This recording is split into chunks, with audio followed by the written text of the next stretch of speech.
And welcome back to the channel. Today we're going to look at England football fans. Yep, for those of you watching on YouTube, you can see what I'm holding up here, my little whiteboard, England football fans. Well, it's kind of topical because at the moment, if you've been living under a rock or on Mars, you won't have been aware that it's the World Cup in football, or soccer as they call it in other countries. But for me, as a man living in England, in Europe, it's football. The Americans are calling it soccer, that's fine by them. It's currently the 2026 World Cup, and we're in week 3 of this mega tournament. I think it's probably the biggest tournament in world sport, bigger than the Olympic Games. And there's a lot more teams. I think they had something like 42, 44, 46 teams this year, as opposed to what used to be 32, or maybe even less. But we're into week 3. I think we're down to the final 16 or something like that now. And fortunately for England fans, but maybe not unfortunately for others, England are still in it. And they're going to be facing one of the co-host nations, Mexico, at the beginning of next week. Now, why have I titled, as a health and fitness expert, today's short video, England football fans? Well, you probably figured it out yourself. I'm from the 70s, and if you too are from the 70s, maybe even the 60s, right up until the 90s, I'd say possibly even into the early 2000s, England football fans were notorious, not all of them, just some of them, notorious for their look, their behaviour, their body language, their culture, not just in England, but also overseas.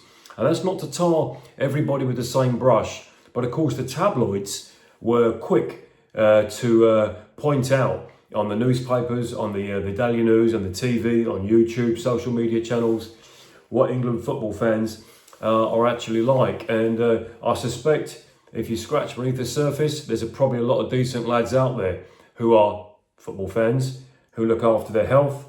But ordinarily, what I've learned as a man in my 50s, growing up in London, I was always around football. It wasn't my first sport. My first sport was martial arts and then basketball. But I became a football fan as I got a bit older. And what I've seen recently, we're talking now, what are we, July 2026, but as far back as last month when the tournament started, is grown men. And when I say grown men, I'm going to say from the age of 30, but certainly 40 onwards, right up until their 70s, some of them, but certainly 40s, 50s, 2 decades. But let's add another third decade, let's say 30 up to 60, that are avid supporters of England football team that don't look after their own health. I've actually touched on this subject before about sports fans. And on this occasion, we're going to be, we're talking topical about men who follow other men playing their sport when the guy who's watching doesn't look after his health. Yeah, he's physically weak, he's overweight, he's out of shape, he's got excess body fat, poor musculoskeletal health. I've found that a strange thing to behold. And only last week, I was walking around my city that I live in now, Lincoln City, which is, for those of you who don't know, is possibly, close to Middle England, about an hour out of Nottingham, about an hour and change out of Sheffield. Now, and I'm walking through the town centre last Saturday night.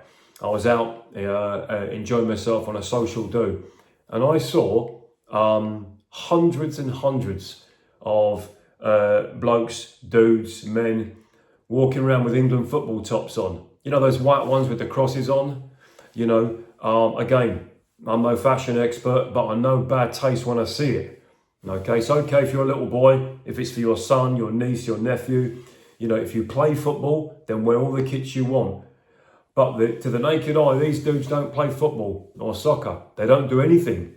What they do is spend their hard-earned time and money watching other men play football.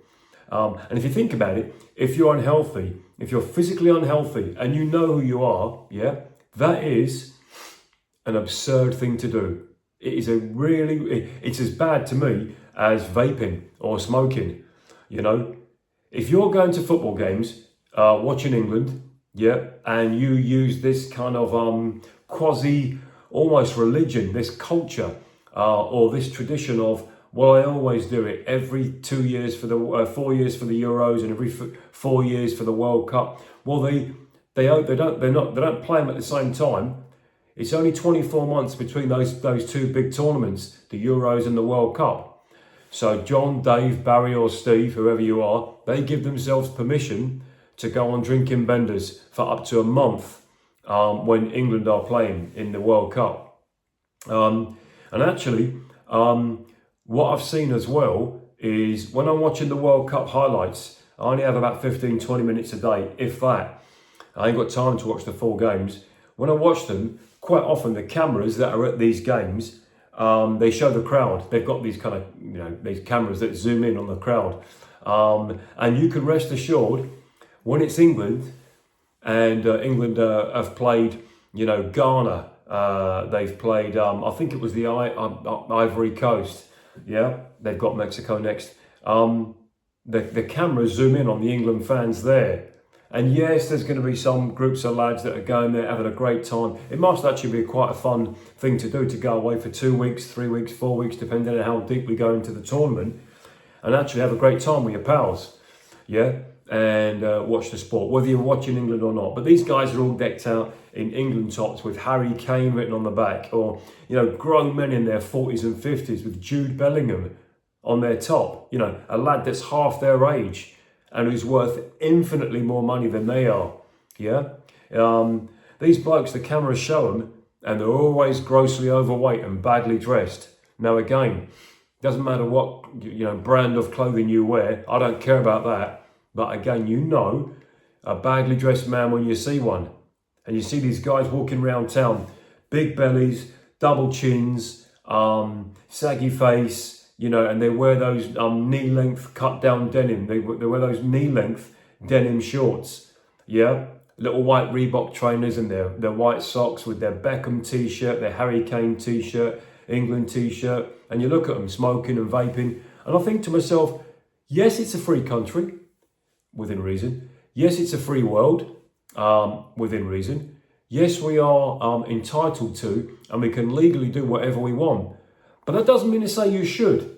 That doesn't mean to say that you should let yourself get overweight and out of shape, come home from work, and go straight to the fridge and eat junk food, and when England are playing, if you go into town, your town or your city, go out and get drunk because another guy is doing his job overseas and getting paid a fortune for it. If not by the FA for the World Cup, they get paid a fortune by their respective teams that employ them back in the UK, in the Premier League. So it's incumbent upon a dad, a father, an uncle, a brother, not to let himself be that guy that is drunk and overweight and eating bad food and tired when he goes to work and tired when you're supposed to do some stuff in your house and get jobs done. Yes, I'm no killjoy. Go out and enjoy yourself. You want to tipple? Have something, You want to wear, daft tops with other men's names written on your back as a grown man. It's okay if you're in your teens or your 20s or even lower. But past that, you shouldn't be doing that, yeah? It says something about you. It's a stupid thing to do to let yourself get out of shape. Smoking, vaping, drinking, narcotics, yeah? Yeah, narcotics, if you know what I mean. Still a big thing in the UK. And I suspect some people, some men who haven't actually gone that far and taken recreational drugs, possibly might do during the World Cup. That kind of euphoria they get when you see these blokes in their 30s, 40s and even 50s going to these all-you-can-eat, all-you-can-drink package holidays to watch the World Cup. Sunburnt, getting sunburnt, getting dysentery, getting diarrhea, eating bad food and coming back, 2, 3, 4 grand out of pocket, but they're 6, 7, 8 pounds heavier than before they went, So think about it. You can enjoy the World Cup. You don't have to let yourself get in really bad shape just to watch another guy play football. And let's face it, in the unlikely event England make it through to the final and win it, if they do, there's an argument for, crack open a bottle of your favourite tipple, clink a glass, what I mean?